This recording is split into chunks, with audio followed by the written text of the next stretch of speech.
What up, y'all? Let me go towards the minute. So I was just watching this Troy Taylor video where he was talking about artist development, and he said that the labels don't do it no more. And I sat and thought for a minute, and I'm like, you know what? I'm gonna make a video because I don't know what label ever did artist development. The artists that were developed under somebody all came from the boutique labels. So Def, Bad Boy, Rowdy, Kevin Wells, Left Eye, T-Boz, Organized Noise, Death Row, all the boutique labels.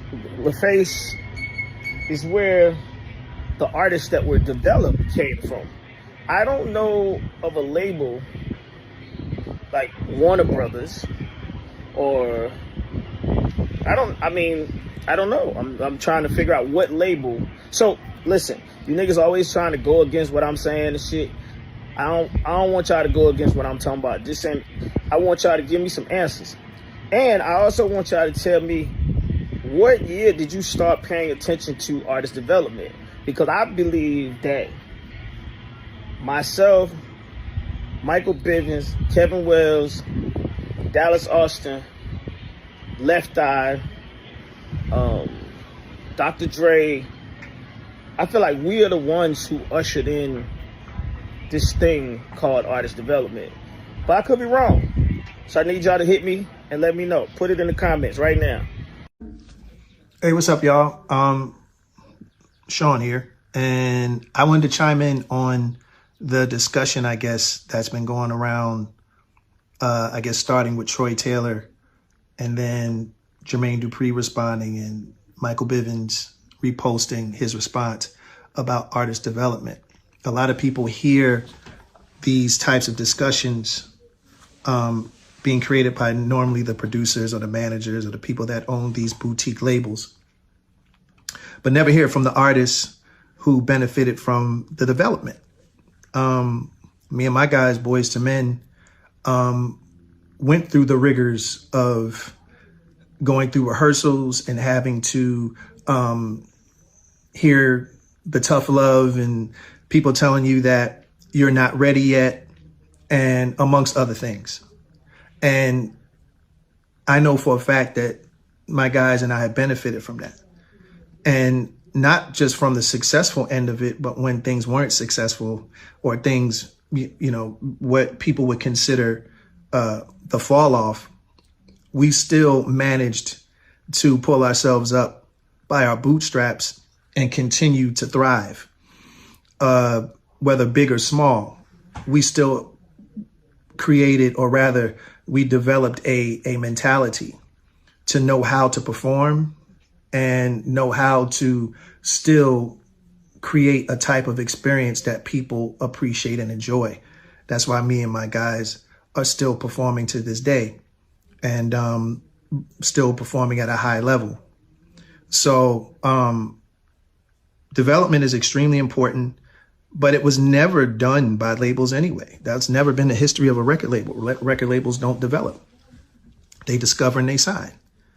So that's pretty much how that goes. And the people that bring the artists to the labels are the ones that do the developing and all the micromanaging and all those other things. So that's just how the music industry has always been. That's not a thing that has been that's never been a mystery. So I guess I could say, from an artist, I acknowledge and I still benefit to this day from the development process. And so much so that outside of us, we also, me and my guys, developed an artist by the name of Uncle Sam, who had decent success with a gold album and a platinum single. All we did was basically take what we learned and we passed it along, to him. And we still try to do that to this day with other artists. But artists have to want to be developed. We live in a world of instant gratification. and people wanting to get the bag now and want to be famous now and want to get the streams and the likes and all that other stuff now. And you may just well get that, especially if you have a song that's popping in your local area and a label picks it up and they take you to another stage. That's great. But a lot of these artists don't know how to last longer than 3 summers. That's where the development comes in. That's the understanding and the knowledge of knowing how to move in this industry. It's not just being able to sing and dance and to know how to breathe and use a microphone and record. Development is many facets to the industry that a lot of artists have no clue about, because it's become they get, you know, just infatuated with this windfall of just accolades and people, you know, making a big fuss out of you and everything, and not really understanding that you have to do more to develop a future. So yeah, artist development is great, and it's never been the job or the obligation of a label. Labels never did that, and nor will they ever do that. So if you're looking for a label to do that, that's where people go wrong. And this comes from an artist who understands that completely. So have a nice day. So I'm reading the comment. I knew somebody was gonna come with the hate. I told y'all. Somebody gonna try to go against me. The boy named Spot to be bold say, yeah, nigga, you wrong. Motown been developing. All right, so listen, Spot, check this out.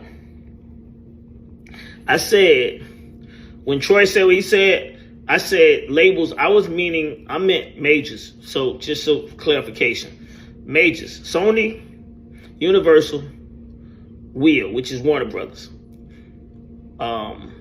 Out of those 3 major labels, the boutique labels are the labels that have come with the artist development. So yeah, Motown is the cream of the crop of developing artists, but they are a boutique label. Spot. Uptown, rest in peace, Andre Harrell, put out damn near more artists than anybody, but it's a boutique label. Def Jam, boutique label. So ultimately, what it's starting to sound like to me is that these labels need to start finding some new boutique labels or make deals with boutique labels to get this artist development thing going back into the industry. Because if not, it ain't gonna happen. Hey guys, so I'm actually following up with the video we had from Jermaine Dupri and Sean from Boys to Men, and they're talking about artist development. Now we know that during the Motown days, there was loads of artist development. They did the same thing for Temptations, the Four Tops, the Jacksons, the Supremes, Smokey Robinson, Diana Ross. It was a machine to make sure that each, even the dance move and everything, the way they sang, the orders of the songs, everything. That was Motown, the machine, art of development. We got a lot of that also in the 80s. Actually, the small independent labels would focus on developing the artist, the way they interview, the way they talk, and their style before they put them out. As labels got bigger, there was an expectation that the small boutique labels would handle that. Your Bad Boys, your So Defs, your Uptown Records, Uptown Records. I mean, there were so many Rough Riders, Cash Money. There was an expectation that your small little label will look after you, the face, that they'll develop you, and then you just bring the final product to the label, because the label is pretty much a big bank with big budgets, a big market machine, but they expect you to come with an artist that's ready and fully fledged. A lot of artists really developed and became who they are with that. I think when we think about what's happening today, no one's involved with that. People are getting success either through social media, TikTok, generating a buzz.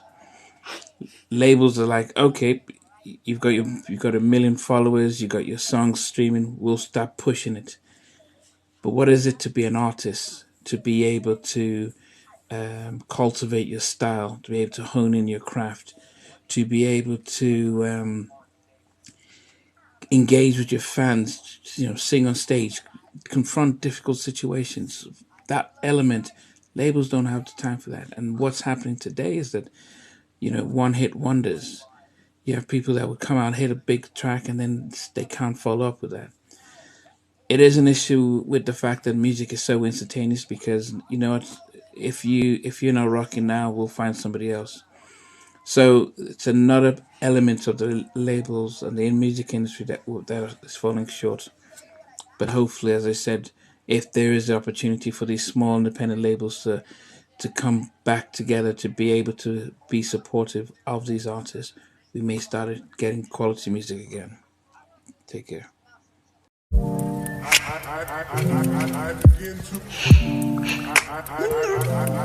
begin to